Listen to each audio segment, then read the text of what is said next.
At the Mountains of Madness. By H.P. Lovecraft.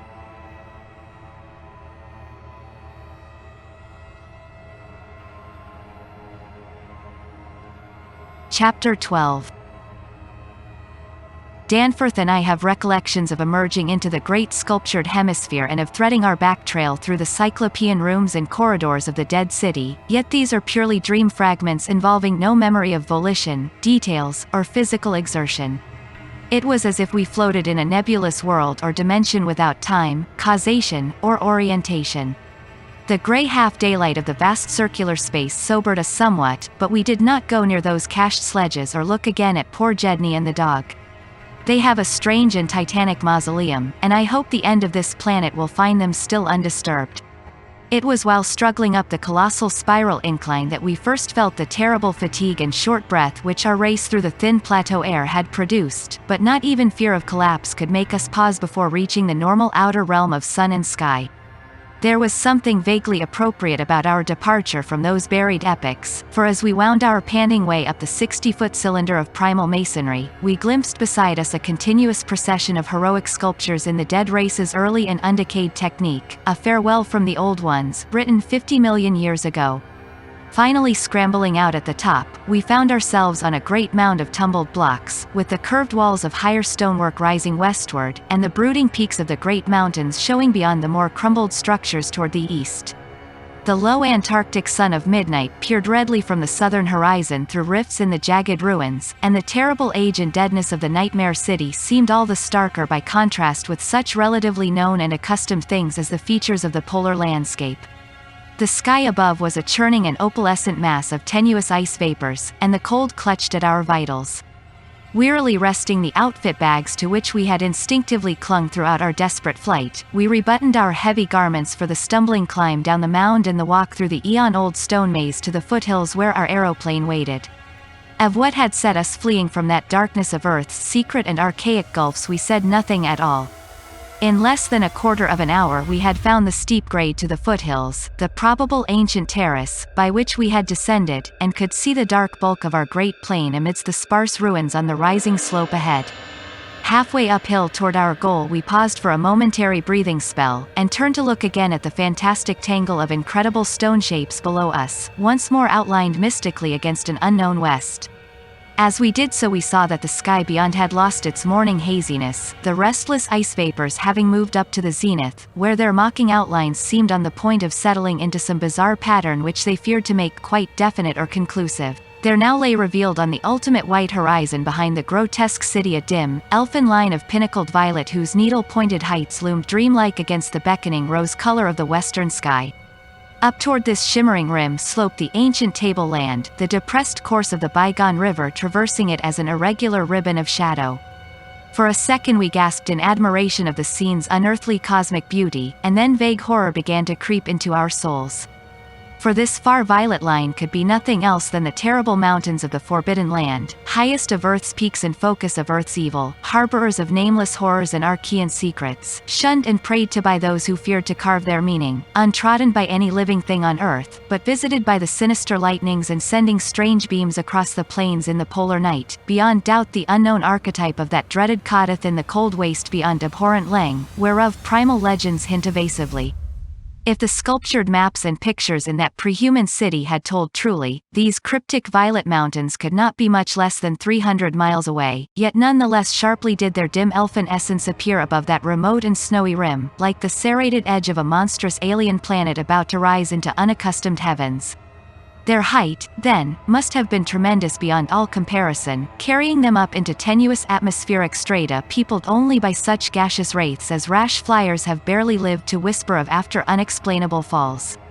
Looking at them, I thought nervously of certain sculptured hints of what the great bygone river had washed down into the city from their accursed slopes, and wondered how much sense and how much folly had lain in the fears of those old ones who carved them so reticently. I recalled how their northerly end must come near the coast at Queen Mary Land, where even at that moment Sir Douglas Mawson's expedition was doubtless working less than 1,000 miles away, and hoped that no evil fate would give Sir Douglas and his men a glimpse of what might lie beyond the protecting coastal range. Such thoughts formed a measure of my overwrought condition at the time, and Danforth seemed to be even worse. Yet long before we had passed the great star-shaped ruin and reached our plain, our fears had become transferred to the lesser but vast enough range whose recrossing lay ahead of us. From these foothills the black, ruin-crusted slopes reared up starkly and hideously against the east, again reminding us of those strange Asian paintings of Nicholas Roerich, and when we thought of the frightful amorphous entities that might have pushed their fetidly squirming way even to the topmost hollow pinnacles, we could not face without panic the prospect of again sailing by those suggestive skyward cave mouths where the wind made sounds like an evil musical piping over a wide range. To make matters worse, we saw distinct traces of local mist around several of the summits, as poor Lake must have done when he made that early mistake about volcanism, and thought shiveringly of that kindred mist from which we had just escaped, of that, and of the blasphemous, horror-fostering abyss whence all such vapors came. All was well with the plane, and we clumsily hauled on our heavy flying furs. Danforth got the engine started without trouble, and we made a very smooth takeoff over the nightmare city. Below us the primal Cyclopean masonry spread out as it had done when first we saw it, and we began rising and turning to test the wind for our crossing through the pass. At a very high level there must have been great disturbance, since the ice dust clouds of the zenith were doing all sorts of fantastic things, but at 24,000 feet, the height we needed for the pass, we found navigation quite practicable. As we drew close to the jutting peaks the wind's strange piping again became manifest, and I could see Danforth's hands trembling at the controls. Rank amateur that I was, I thought at that moment that I might be a better navigator than he in effecting the dangerous crossing between pinnacles, and when I made motions to change seats and take over his duties he did not protest. I tried to keep all my skill and self-possession about me, and stared at the sector of reddish farther sky betwixt the walls of the pass, resolutely refusing to pay attention to the puffs of mountain-top vapor, and wishing that I had wax-stopped ears like Ulysses' men off the Siren's coast to keep that disturbing windpiping from my consciousness. But Danforth, released from his piloting and keyed up to a dangerous nervous pitch, could not keep quiet. I felt him turning and wriggling about as he looked back at the terrible receding city, ahead at the cave-riddled, cube-barnacled peaks, sidewise at the bleak sea of snowy, rampart-strewn foothills, and upward at the seething, grotesquely clouded sky. It was then, just as I was trying to steer safely through the pass, that his mad shrieking brought us so close to disaster by shattering my tight hold on myself and causing me to fumble helplessly with the controls for a moment.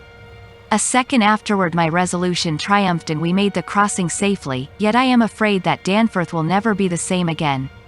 I have said that Danforth refused to tell me what final horror made him scream out so insanely, a horror which, I feel sadly sure, is mainly responsible for his present breakdown.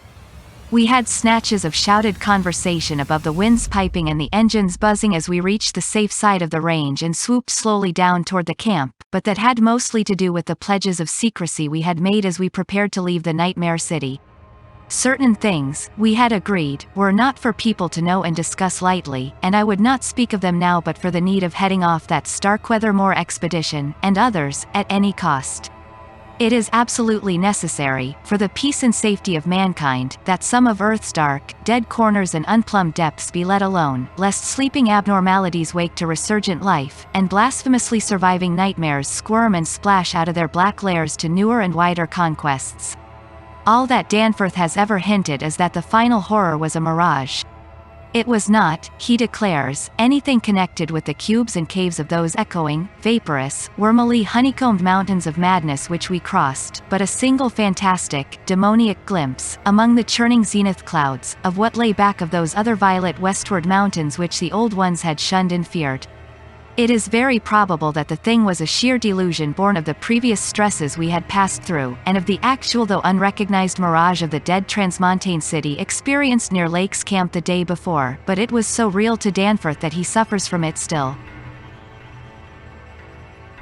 He has on rare occasions whispered disjointed and irresponsible things about the Black Pit, the Carven Rim, the Proto-Shoggoths, the windowless solids with 5 dimensions, the nameless cylinder, the Elder Pharos, Yog-Sothoth, the primal white jelly, the color out of space, the wings, the eyes in darkness, the moon ladder, the original, the eternal, the undying, and other bizarre conceptions, but when he is fully himself he repudiates all this and attributes it to his curious and macabre reading of earlier years. Danforth, indeed, is known to be among the few who have ever dared go completely through that worm-riddled copy of the Necronomicon kept under lock and key in the college library. The higher sky, as we crossed the range, was surely vaporous and disturbed enough, and although I did not see the zenith, I can well imagine that its swirls of ice dust may have taken strange forms. Imagination, knowing how vividly distant scenes can sometimes be reflected, refracted, and magnified by such layers of restless cloud, might easily have supplied the rest, and, of course, Danforth did not hint any of these specific horrors till after his memory had had a chance to draw on his bygone reading. He could never have seen so much in one instantaneous glance. At the time, his shrieks were confined to the repetition of a single, mad word of all too obvious source. To Kelly Lee. To Kelly Lee.